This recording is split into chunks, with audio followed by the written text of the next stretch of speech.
दोस्तों, आज हम आपकी मुलाकात जिस शख्सियत से कराने जा रहे हैं उनका नाम है आरिफ हुसैन।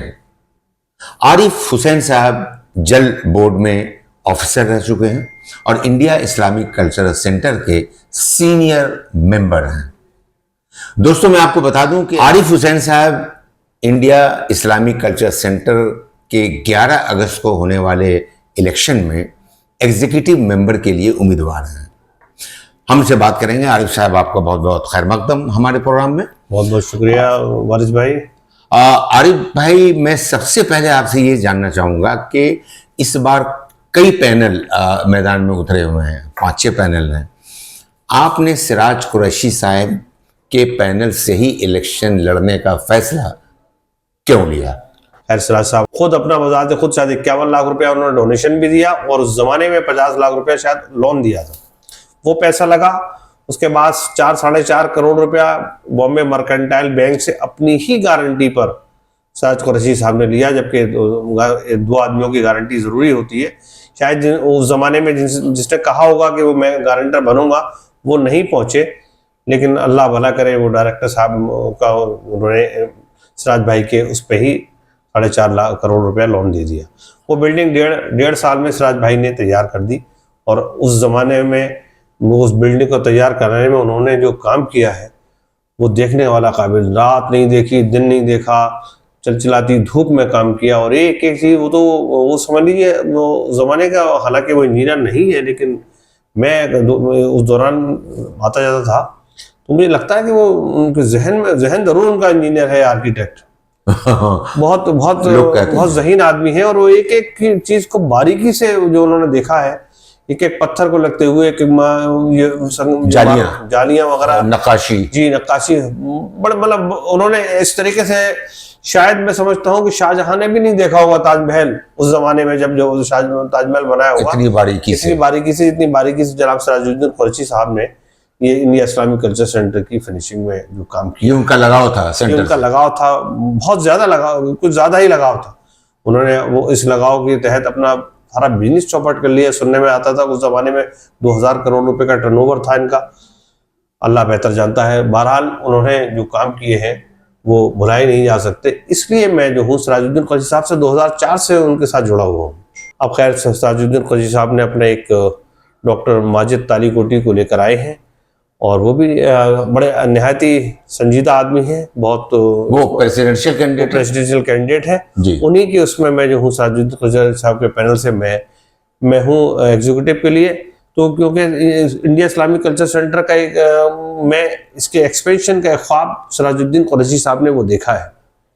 उस ख्वाब की ताबीर को मैं बजाते खुद एज ए इंजीनियर, उसमें मैं बहुत हद तक उनके साथ काम कंधे से कंधा मिलाकर उनका काम करा सकता हूं, क्योंकि मैं एक वेल क्वालिफाइड इंजीनियर हूं। तो अपनी सारी प्रतिभा जो मैं है वो इंशाअल्लाह अज़ीम मैं उनके जो सेकंड विजन है उसमें लगा दूंगा। आप कभी वहां आएंगे तो आप वहां रखा हुआ एक सैंपल रखा हुआ है जिसके तहत सारा काम होना है। ड्राइंग्स वगैरह भी तैयार है, तकरीबन पास होने के लिए गई भी हुई हैं। एक तो वो लुटियन जोन में है, तो लुटियन जोन में एक ईंट भी लगाना बड़ी मुश्किल होता है वारिस भाई।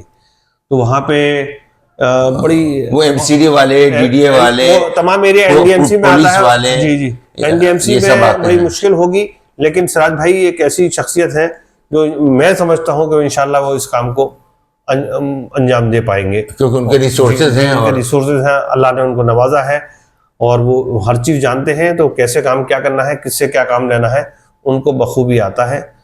तो उनके साथ मैं जो हूँ इंशाल्लाह उस एक्सपेंशन में भरपूर अपना सहयोग करूंगा। बहुत बड़ी बात है। सिराज साहब वैसे तो बहुत ही नर्म दिल, बहुत ही शांत स्वभाव के हैं, लेकिन जहां तक काम की बात आती है वो बहुत सख्त हो जाते हैं। और उनका ये कहना है, उनका इंटरव्यू मैंने लिया तो उन्होंने ये कहा कि अगर किसी ने भी काम में कोताही की तो मैं उसका कॉलर पकड़ूंगा। बिल्कुल वो है ऐसे, क्योंकि मैंने कई बार देखा है कि अगर वो शीशे पे अगर जरा सी डस्ट भी है तो फौरन सुपरवाइजर को बुलाना, ये क्या है। तो सुपरवाइजर वगैरह सब अलर्ट रहते हैं और यही वजह है कि 20 साल से इंडिया इस्लामिक कल्चर सेंटर कितनी खूबसूरती के साथ चल रहा है और उसकी मेंटेनेंस जो है बाकी लोगों ने तो देखा ही देखा है। उसके अलावा सिराज भाई बड़ी बारीकी से देखते हैं एक इंसान जो प्रेसिडेंट रहा आरिफ साहब, वो बीओटी की पोस्ट के लिए इलेक्शन लड़ रहा है। शायद इसके पीछे ये जज्बा है ये लगाव है, उनका लगाव है। हाँ, लगाव चाहते हैं कि मैं किसी भी तरह से इंडिया इस्लामिक कल्चर सेंटर बर्बाद ना होने दूं, बर्बाद ना होने दूं, और जो उनका ख्वाब है एक्सपेंशन का उसको किसी तरह पूरा करा सकूं। हाँ, इसलिए वो अदरवाइज तो प्रेसिडेंट के बाद बीओटी के उस पर आना दूसरा कोई आदमी हो तो नहीं आता, लेकिन इन्होंने मोहब्बत है उस सेंटर से, इन्होंने बच्चे की तरह पाला है सेंटर। अब आप समझ सकते हैं कि एक बाप के लिए बच्चे की कितनी अहमियत होती है। वही अहमियत सिराज साहब के लिए ये जो सेंटर है इसके लिए मतलब आप ये कहना चाह रहे हैं कि जब एक बच्चा बड़ा हो जाता है, जिसको बाप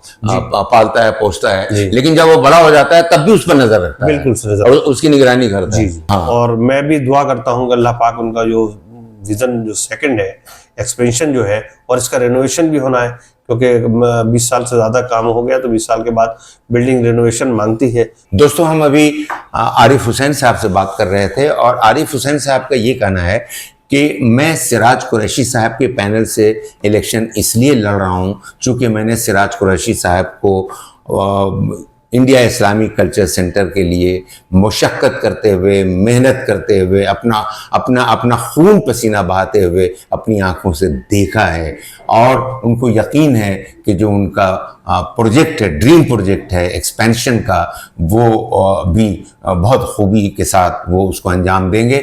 और आरिफ साहब ने साफ साफ बताया कि उनको इस प्रोजेक्ट को मुकम्मल करने में मैं जितनी भी मेहनत कर सकूंगा और जितने भी अपना कंट्रीब्यूशन दे पाऊंगा मैं दूंगा, क्योंकि वो खुद एक इंजीनियर हैं और उनके पास इसकी सलाहियत मौजूद है। और उन्होंने कहा कि मेरा जो भी तजर्बा है और मेरी जो भी सलाहियतें हैं उसको मैं सिराज साहब के विज़न को मुकम्मल करने में और इस बिल्डिंग के एक्सपेंशन में उस तजर्बे का इस्तेमाल करूँगा।